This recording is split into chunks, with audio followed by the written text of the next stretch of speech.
So, in addition to loose clothing, I guess the second concern that I would have is the position of the string. Now, typically speaking, they countered this with the modern design of compound bows with cams on a specific track. But what happens is, to some people, this string comes down and hits their forearm. I was in an archery league for a few years before I was in high school, and toward the end, this happened to me where I got a decent bruise right in here on my forearm because that happened three or four, 5 or 6 times. And I mean, it's not bad. It all depends on the severity of it. But what a lot of people are doing, or what a lot of people would do, is they'd either have a long sleeve shirt. I mean, that would not be very ideal in 90-degree weather, but some people have long sleeve shirts. Another thing people are doing is they're creating a wrist strap or a forearm strap. And this is more ideal. I mean, you could buy one of these for 15, 20 bucks. Heck, you could even make one on your own. Um, People make masks. I mean, how hard is it to make one of Mark? How hard is it to make one of these wrist straps? I mean, it's got to be similar to a mask. And the third issue I have on this bow is, I guess, dry firing, and I'll explain that.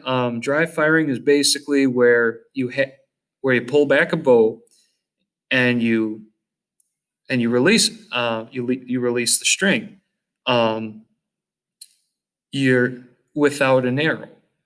So if you release this string without an arrow, what happens is the energy that's transferred from the string,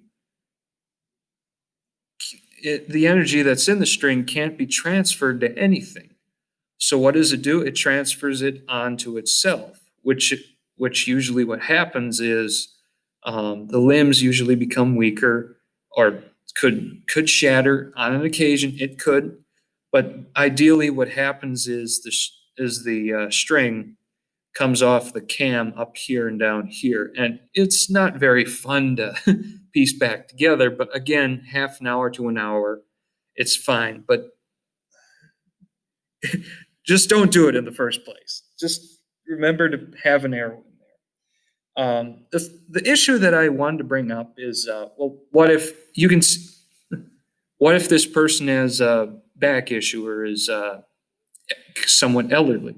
I mean, I'm quite young. I mean, first year of college, but I mean, take a look. I mean, it's a lot of the strength utilized to pull back the bow is uh, is in the arm, upper arm, as well as in the back. Um, so just thinking, well, what if a person is handicapped? I mean, I know a guy that is that way, and he thought, well, what would happen if there's a new device?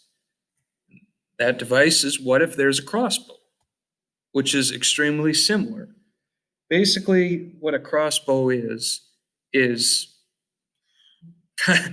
like a compound bow except horizontally, and when the user sends the arrow, it's on the platform like a rifle. So again, it can be more user friendly. Um, Again, for the handicapped use or the elderly use, I mean, what typically happens is the individual puts their boot in the bracket up here, and they pull back on a rope. And in doing that, they use their lower body and back muscle to pull back the rope until the bow is ready and loaded. Theoretically, if you bear with me, some crossbows have sort of a ratcheting device. It'd be about back in here, but again, this is your baseline. That's your expensive model. I I can't afford that.